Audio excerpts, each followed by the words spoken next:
प्रवक्ता हिंदी, राजकीय कन्या वरिष्ठ माध्यमिक विद्यालय मलोट। आज आप सभी के समक्ष कक्षा 11वीं के पाठ्यक्रम में संकलित नई नौकरी लघु कथा लेकर उपस्थित हुआ हूं। प्यारे बच्चों, जिस प्रकार हमने बाकी अन्य पाठों का अध्ययन किया है, ठीक उसी प्रकार आज हम लघु कथा को पढ़ेंगे और लघु कथा का प्रारंभ कैसे हुआ इसके बारे में जान लें। जो लघु कथा है, क्योंकि समय बदल रहा है, लोगों के पास समय नहीं है और समय ना होने के कारण लोग अब उपन्यास जैसे बड़ी पुस्तकों का अध्ययन नहीं कर पा रहे हैं और उसी के लिए कहानी उपन्यास का छोटा रूप आया और कहानी भी पढ़ने के समय नहीं मिला, तो अब लघु कथा लेखन प्रचलित हुआ और इसलिए आजकल लघु कथा भरपूर मात्रा में लिखे जा रहे हैं, क्योंकि छोटी सी कथा जो एक मार्मिक उद्देश्य को प्रस्तुत कर जाती है। तो जैसा कि नाम है नई नौकरी लघु कथा, तो आज हम लघु कथा नई नौकरी के बारे में प्यारे बच्चों पढ़ेंगे सविस्तार। प्यारे विद्यार्थियों, जो आप ये छायाचित्र देख रहे हैं, ये नई नौकरी के लेखक विनोद शर्मा जी हैं, जिन्होंने बहुत सारी लघु कथाएं लिखी हैं और उनमें से इनका जो सर्वश्रेष्ठ लघु कथा है वो नई नौकरी है। तो आओ हम सर्वप्रथम इनके जीवन वृत्त के बारे में सविस्तार। प्यारे बच्चों, अब हम देखते हैं विनोद शर्मा जी का जीवन वृत्त। अभी ये जीवित हैं, सेवानिवृत्त हो चुके हैं, आजकल कनाडा में हैं। तो विनोद शर्मा का जन्म फिरोजपुर जिला के फाजिल्का नामक स्थान पर 18 जनवरी 1956 को हुआ। आप मेधावी छात्र थे जब पढ़ते थे। 5वीं में जिला छात्रवृत्ति परीक्षा में तृतीय स्थान प्राप्त करने के बाद आपने मैट्रिक परीक्षा भी राष्ट्रीय मेरिट छात्रवृत्ति में उत्तीर्ण की है। इसी बीच आपने प्रभाकर की परीक्षा भी पास की। एमए हिंदी परीक्षा विश्वविद्यालय पटियाला से की और विश्वविद्यालय में द्वितीय स्थान पर रहे। तत्पश्चात बीएड व एमएड की परीक्षा भी पास की। तो ये इनका जन्म वृत्त और शिक्षा योग्यता के संबंध में हमने पढ़ा। आगे पढ़ते हैं। विद्यार्थी जीवन में ही युवा समारोहों में, संगोष्ठी, कविता उच्चारण प्रतियोगिताओं में विशेष स्थान प्राप्त करते हुए ऑल इंडिया रेडियो के युवानी कार्यक्रम में भी भाग लिया। मतलब कविताएं लिखना और प्रतियोगिताओं में हिस्सा लेना इनके विद्यार्थी जीवन काल से ही प्रारंभ हो गया था। कॉलेज स्तर पर भी आपने संपादन का कार्य किया। आपने DAV college of education Abohar में मुख्य छात्र संपादक के तौर पर प्रशंसनीय कार्य किया।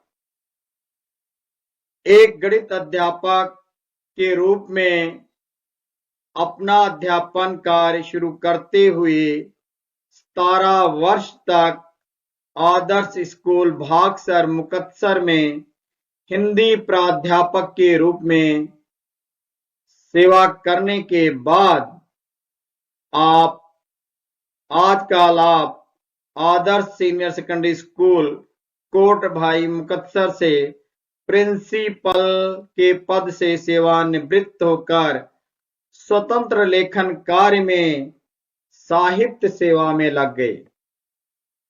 लगे हुए हैं, साहित्य की सेवा कर रहे हैं। तो इनकी लिखी हुई जो हम कथा पढ़ेंगे प्यारे बच्चों, वो है नई नौकरी। बड़ी अच्छी है, बड़ी भाव विभोर करने वाली ये हमारी लघु कथा है। इनके समसामयिक समस्याओं व शैक्षणिक विषयों पर अनेक निबंध रचनाओं की बात हम कर रहे हैं। अब लघु कथा, कविता, गीत का प्रकाशन जागृत हिंदी, दैनिक ट्रिब्यून, स्वाति, लहू की लौ नामक पत्र पत्रिकाओं में होता रहा है। कांटों में फूल लघु कथा संग्रह का सफल संपादन आपने किया। आपने हिंदी भाषा व साहित्य के विकास के लिए साहित्य सभा फाजिल्का व हरियाणा प्रादेशिक साहित्य सम्मेलन मंडी डबवाली में कार्य किया। कहने का मतलब यह है प्यारे बच्चों कि इन्होंने हिंदी को प्रफुल्लित करने के लिए अपना प्रयास जारी रखा। आपका काव्य संग्रह शिशिर का अंत व कथा संग्रह भी प्रकाशित हो चुका है, जो प्रशंसनीय है। पंजाब स्कूल शिक्षा बोर्ड द्वारा भी आपको साहित्य में योगदान देने के कारण सम्मानित किया जा चुका है। तो इस प्रकार प्यारे बच्चों अनेक सम्मान से विभूषित भी हो चुके हैं हमारे लेखक विनोद शर्मा जी। प्यारे बच्चों अब हम लघु कथा नई नौकरी का पाठ परिचय देखते हैं। नई नौकरी लघु कथा आधुनिक जीवन के स्वार्थ में प्रवेश की कहानी है। आजकल प्रत्येक आदमी स्वार्थी है प्यारे बच्चों। बिना स्वार्थ के कोई किसी को बुलाता तक नहीं। आज के जीवन में रिश्तों की अहमियत स्वार्थ के आधार पर टिक सी गई है। रामचरितमानस की ये उक्ति स्वार्थ लाग करहि सब प्रीति वाली बात देखने को मिलती है। भाषा सरल है, एक सामाजिक समस्या को छूने का प्रयास किया है। बस लघु कथा पाठक को भीतर से कहीं कचोटती है। तो ये प्यारे बच्चों हमारा पाठ परिचय है लघु कथा।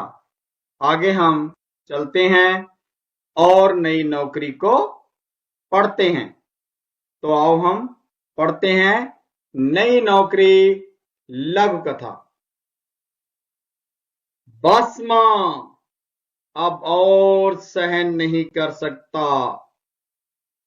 तुम दूसरों के जूठे बर्तन साफ करो, ये मेरे लिए डूब मरने वाली बात है। सुबोध ने चारपाई पर बैठते हुए कहा। क्या बात है प्यारे बच्चों, आगे देखो। सुबोध थोड़ा सा परिचय दे दूं। यहां पर जो पात्र हैं सुबोध है, सुबोध की मां है, सुबोध की पत्नी है, उसके यहां गुड़िया है, नौकरानी है। अब आगे देखो, दोबारा फिर हम पढ़ते हैं। बस मां अब और सहन नहीं कर सकता। तुम दूसरों के जूठे बर्तन साफ करो, ये मेरे लिए डूब मरने वाली बात है, सुबोध ने चारपाई पर बैठते हुए कहा। यशोदा की आंखों में आंसू आ गए। क्या बात है, आखिर अपना खून अपना ही होता है। चलो 2 साल के बाद ही सही, बेटे ने खबर तो ली। पति की मृत्यु के बाद यशोदा सुबोध के साथ रहने लगी थी, लेकिन बहू के साथ कहा सुनी जब सीमा से बाहर हो गई तो यशोदा वापिस आ गई। सोचती थी बेटा आएगा, वापिस ले जाएगा, लेकिन निराशा ही हाथ लगी। आज वह खुशी से पागल हो गई थी। कौन? बेचारी यशोदा, जो कि विधवा थी, जिसको केवल अपने बेटे का और बहू का सहारा था। आज बेटा उसे लेने आया है ना, इसलिए आज वो खुशी से पागल हो रही है, बहुत ज्यादा प्रफुल्लित हो रही है कि कितने वर्षों के बाद आज मेरा बेटा मुझे लेने के लिए यहां आया है। आगे देखते हैं बेटे लघु कथा को। सवाल करती है कौन? यशोदा। किससे? अपने बेटे से, क्योंकि कई वर्षों के बाद आज बेटे को मां की याद आई है, तो पूछना तो हर एक मां का फर्ज होता है। तो क्या सवाल करती है, देखो प्यारे बच्चों। लेकिन बेटा, बहू क्या सोचेगी? एकाएक यशोदा के मुंह से निकल गया। सवाल तो करना था। बहू ने तो उसे वहां से लड़ झगड़ कर भगाया था, तो सवाल करती है प्यारे बच्चों, देखो लाइन। लेकिन बेटा, बहू क्या सोचेगी? एकाएक यशोदा के मुंह से निकल गया। फिर सुबोध क्या करता? वाह मां, वाह, कैसी बात करती हो। अरे तुम्हारी बहू ने तो मुझे यहां भेजा है, और उसने कौन सा घर बैठे रहना है, उसे तो नई नौकरी मिल गई है। अब तो चौका, बर्तन और गुड़िया सब तुम्हारी ही जिम्मेदारी है। उसने तो नौकरानी तक को हटा दिया। सुबोध ने मुस्कुराते हुए कहा। कैसे कहा? उसने तो नौकरानी तक को हटा दिया। सुबोध ने मुस्कुराते हुए कहा। लेकिन यशोदा सन्न सी रह गई। एकाएक उसकी सारी प्रसन्नता लुप्त हो गई। उसे लगा जैसे उसे दूसरी जगह नौकरी मिल गई। यशोदा सन्न रहने ही थी। क्यों? क्योंकि हैरान हो गई, कितनी खुश थी। और जब उसने यशोदा के मुख से सुना कि अब तो चौका, बर्तन और गुड़िया सब तुम्हारी ही जिम्मेदारी है, उसने तो नौकरानी तक को हटा दिया है। सुबोध ने मुस्कुराते हुए जब ये कहा तो सन्न सी रह जाती है। प्यारे बच्चों, ये थी हमारी लघु कथा नई नौकरी। आप चलते हैं। अब इस लघु कथा को हमारे विद्यार्थियों ने मंचन किया ताकि आपको ये नई नौकरी अच्छी तरह से समझ आ जाए। तो हम अब इस नई नौकरी को देखते हैं। आज जो लघु कथा हम पढ़ रहे हैं और अच्छी तरह से आपको समझ में आ जाए, उसके लिए मेरे स्कूल की छात्राएं इस नई नौकरी लघु कथा का मंचन करने जा रही हैं, आप इसे देखेंगे तो आप सभी को नई नौकरी लघु कथा बहुत ही अच्छी तरह से समझ में आ जाएगा। आपके समक्ष प्रस्तुत है नई नौकरी लघु कथा का मंचन। अरे बस माँ, अब बहुत सहन नहीं कर सकता। तुम दूसरों के जूठे बर्तन साफ करो, यह तो मेरे लिए डूबकर मरने वाली बात है। चलो 2 साल बाद ही सही, कम से कम मेरे बेटे ने मेरी खबर तो ली, वरना इसके पिता की मृत्यु के बाद तो जैसे मेरा हाल बुरा ही हो गया था। ओ माँ, घर का काम तो ठीक से कर लिया करो। कल खाना आपने कितना बेकार बनाया था, और मुझसे घर के काम करने की उम्मीद तुम कैसे कर सकते हो? पर बहू, अब मैं तो बूढ़ी हो चुकी हूँ। अब मैं बूढ़ी हो चुकी हूँ और मेरे इस बूढ़े शरीर से घर का इतना सारा काम नहीं होता है। मैं तुम्हें अपने साथ रखती हूँ, 2 वक्त का खाना देती हूँ, और तुम इतना सा काम नहीं कर सकती। अगर आपसे घर का काम नहीं होता तो मुझे बता दीजिए, मैं नई नौकरानी रख लूंगी। और आपका क्या, आप घर छोड़कर अपने गांव चले जाइए। सुबोध जी से मैं बात कर लूंगी। ठीक है बहू, तो मैं अपने गांव जाकर जैसे तैसे लोगों के घर के झूठे बर्तन धो के अपना गुजारा कर ही लूंगी। तो मैं कल ही अपने गांव के लिए निकल जाऊंगी। तो ठीक है, आप चले जाइए। ठीक है बहू।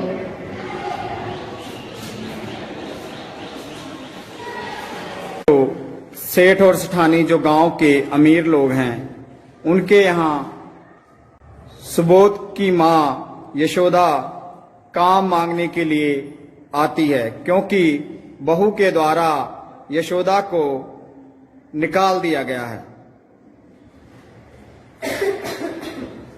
सेठानी जी नमस्ते। सेठ जी नमस्ते। सेठानी जी, मुझे आपसे एक जरूरी बात करनी है। मेरे बेटे और मेरी बहू ने मुझे अपने घर से बाहर निकाल दिया है, और मैं आपके पास यहाँ कुछ छोटा मोटा काम हो वो मांगने के लिए आई हूँ। सुनिए जी, यह माँ हमारे यहाँ काम मांगने आई है, क्या हम इन्हें यहाँ काम पर रख लें? हाँ तो ठीक है, इन्हें काम पर रख लो। तो आप कल से काम पर आ जाए।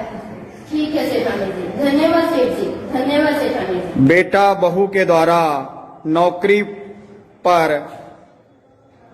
बेबस करने के लिए ये यशोदा को अगर घर से ना निकाला जाता प्यारे बच्चों, तो आज वो अपने बेटे और बहू के साथ होती। तो इस प्रकार गांव के सेठ और सेठानी के यहाँ ये नौकरी करने लगती है।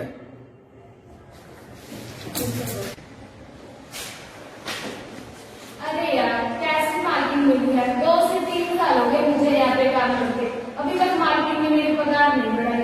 आने दो मार्किंग को, आज बात करती हूँ। अरे मार्किंग रुको, मुझे आपसे कुछ जरूरी बात करनी है। कहो। मुझे यहाँ पे 2 से 3 साल हो गए काम करते, लेकिन अभी तक आपने मेरी पगार नहीं बढ़ाई। आपकी कम पगार से मेरा घर का गुजारा करना मुश्किल हो गया, कृपया आप मेरी पगार बढ़ा दीजिए। घर का काम तो तुम ठीक से करते ही हो, और पगार बढ़ाने की बात करती हो। अगली बार तुमने मुझसे पगार बढ़ाने की बात की, मैं तुम्हें नौकरी से निकाल दूंगी। ठीक है मालकिन, मैं आपसे अच्छी जगह पे नौकरी करूंगी। तो ठीक है, तुम चली जाओ, मैं नई नौकरानी रख लूंगी।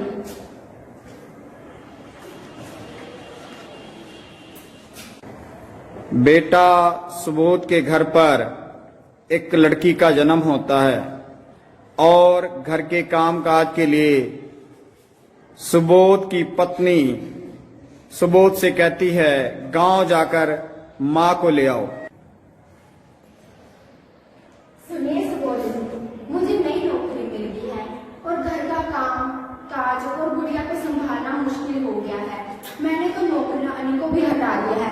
आप जाके अपनी माँ को ले आइए, ताकि वह घर का चोखा बर्तन और मेरी गुड़िया को संभाल सके। तो ठीक है, मैं आज ही गाँव जाता हूँ और माँ को लेकर आता हूँ।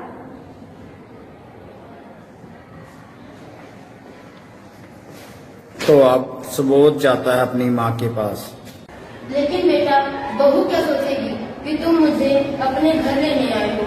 अरे माँ, कैसी बात कर रही हो? तुम्हारी बहू ने तो मुझे यहाँ भेजा है, और उसे कौन सा घर पे बैठा रहना है? उसको तो नौकरी मिल गई है, और अब घर का चौका बर्तन गुड़िया सब तुम्हारी ही जिम्मेदारी है। क्या? उसने तो नौकरानी तक को भी हटा दिया है। क्यों? हाँ, उसने तो नौकरानी को हटा दिया है। यशोदा ये सुनकर कि बहू ने नौकरानी तक को हटा दिया है और मुझे नौकरानी के बदले ही सुबोध को मेरे पास भेजा है, ये सुनकर जहां वो खुश हुई थी कि मेरा बेटा मुझे लेने आया है, सन्न सी रह जाती है, उसकी सारी प्रसन्नता लुप्त हो जाती है। उसे लगा जैसे दूसरी जगह नौकरी मिल गई। तो ये हमारे विद्यालय की छात्राओं ने नई नौकरी लघु कथा का मंचन किया, जो कि ना केवल आज किसी एक परिवार की बल्कि पूरे भारतवर्ष की समस्या है कि मां का पालन पोषण करने की बजाय बहुएं अपनी सास को, बेटा अपनी मां को घर से बाहर निकाल देता है और माएं विवश होकर वृद्धा आश्रम में जा रही हैं। तो प्यारे बच्चों, ये मंचन किया हमारे विद्यालय की छात्राओं। तो ये थे राजकीय कन्या वरिष्ठ माध्यमिक विद्यालय मलोट की छात्राएं, जो नई नौकरी लघुकथा का बड़ा ही सुंदर चित्रांकन किया है, मंचन किया है। यशोदा की भूमिका बिटिया मनीषा ने निभाया, नौकरानी की भूमिका निशा ने, सुबोध की भूमिका लवप्रीत कौर ने, बहू की भूमिका नंदनी ने, सेठानी की भूमिका राजलक्ष्मी और सेठ की भूमिका निभाई है दिया बिटिया ने। तो इस प्रकार हमने ये देखा कि आज बेटे अपनी मां को, बहू अपनी सास को अपने साथ नहीं रख रहे हैं, जिसके परिणाम स्वरूप वृद्धा आश्रम दिन प्रतिदिन बढ़ते जा रहे हैं। मां से या पिता से मिलने के लिए अगर वो जाते हैं वृद्धा आश्रम, तो उसके पीछे उनका स्वार्थ होता है। यदि वे सरकारी नौकरी कर रहे हैं तो पेंशन लेने के लिए जाते हैं, अगर जमीन जायदाद है तो उसको लिखवाने के लिए जाते हैं। धन्यवाद।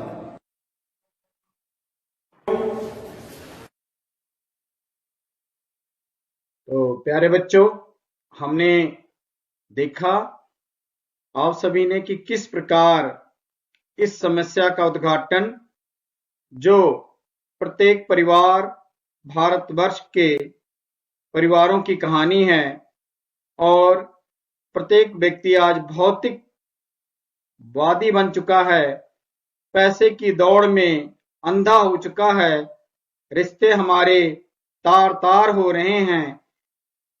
जिस प्रकार सुबोध को जब अपनी बिटिया का पालन पोषण करने हेतु और घर पर नौकरानी की जरूरत महसूस करता है, तब पत्नी के कहने पर वो यशोदा को लेने के लिए आता है। तो मुझे उम्मीद है कि आपको ये लघु कथा बहुत ही अच्छी तरह से समझ में आ गया होगा। अब प्यारे बच्चों, क्रमवार हम इस पाठ में दिए गए अभ्यास के प्रश्न को हल करेंगे, जो पेपर की दृष्टि से बहुत ही अधिक महत्वपूर्ण है। तो पहला प्रश्न हम हल करते हैं। पहला प्रश्न कौन सा है? आपके समक्ष उपस्थित है और आप इसका उत्तर भी देखें। यशोदा अपने बेटे सुबोध का घर क्यों छोड़ आई थी? यशोदा अपने बेटे सुबोध का घर क्यों छोड़ आई थी? उत्तर देखो प्यारे बच्चों, आप सभी को ज्ञात हो गया होगा कि मां क्यों छोड़कर आई थी। यशोदा अपने बेटे सुबोध का घर इसलिए छोड़कर आई क्योंकि बहू के साथ उसकी नहीं बनती थी। प्रतिदिन दोनों की लड़ाई झगड़ा हुआ करती थी। यशोदा के काम में यशोदा की बहू अक्सर कमियां निकाला करती थी और इसलिए बहू से तंग आकर यशोदा अपने बेटे सुबोध का घर छोड़ आई थी। तो ये था हमारा पहला प्रश्न प्यारे बच्चों। अब हम आगे देखते हैं दूसरा प्रश्न। सुबोध यशोदा को लेने क्यों आया था? हमने लघु कथा पढ़ लिया, आपको समझ में आ गया होगा क्यों। जब सुबोध के घर बेटी ने जन्म लिया तो बेटी को संभालने वाला तथा घर का काम काज करने वाला कोई नहीं था। पत्नी के कहने पर सुबोध यशोदा को लेने के लिए गांव आया। उत्तर दोबारा पढ़ देता हूं प्यारे बच्चों। जब सुबोध के घर बेटी ने जन्म लिया तो बेटी को संभालने वाला तथा घर का काम काज करने वाला कोई नहीं था। पत्नी के कहने पर सुबोध यशोदा को लेने के लिए गांव आया। अब हम अन्य प्रश्न की ओर चलते हैं प्यारे बच्चों और उसको पढ़ते हैं। नई नौकरी लघु कथा आज के टूटते परिवारों और भौतिकवादी प्रवेश की कहानी है। स्पष्ट करें इसके बारे में। उत्तर देखें प्यारे बच्चों। नई नौकरी लघु कथा आधुनिक जीवन के स्वार्थ में प्रवेश की कहानी है। बिल्कुल सही है। आज के जीवन में रिश्तों की अहमियत स्वार्थ के आधार पर टिकी है। स्वार्थ लाग करहि सब प्रीति वाली बात देखने को मिलती है। आज कल रिश्तों को भौतिकता की कसौटी पर आंका जाने लगा। मतलब अगर आप परिवार में सबसे निर्धन गरीब हैं तो आपको कोई रिश्तेदार नहीं बुलाएगा, आपके काम कोई रिश्तेदार नहीं आएगा। लेकिन अगर आप अमीर हैं, आपके पास खूब धन दौलत है, जमीन जायदाद है, तो आपके रिश्तेदार भी आपको बुलाएंगे, आपके रिश्तेदार भी आपको पूछेंगे। स्नेह प्यार और अपनत्व की भावना समाप्त हो चुकी है प्यारे बच्चों। तो ये है कि आज हम भौतिकवादी प्रवेश में प्रवेश कर चुके हैं। इसीलिए स्नेह प्यार और अपनत्व की भावना दिन प्रतिदिन समाप्त हो रही है और सभी रिश्ते भौतिकवादी और स्वार्थ पर टिक गए हैं। मुझे उम्मीद है कि आप सभी को नई नौकरी लघु कथा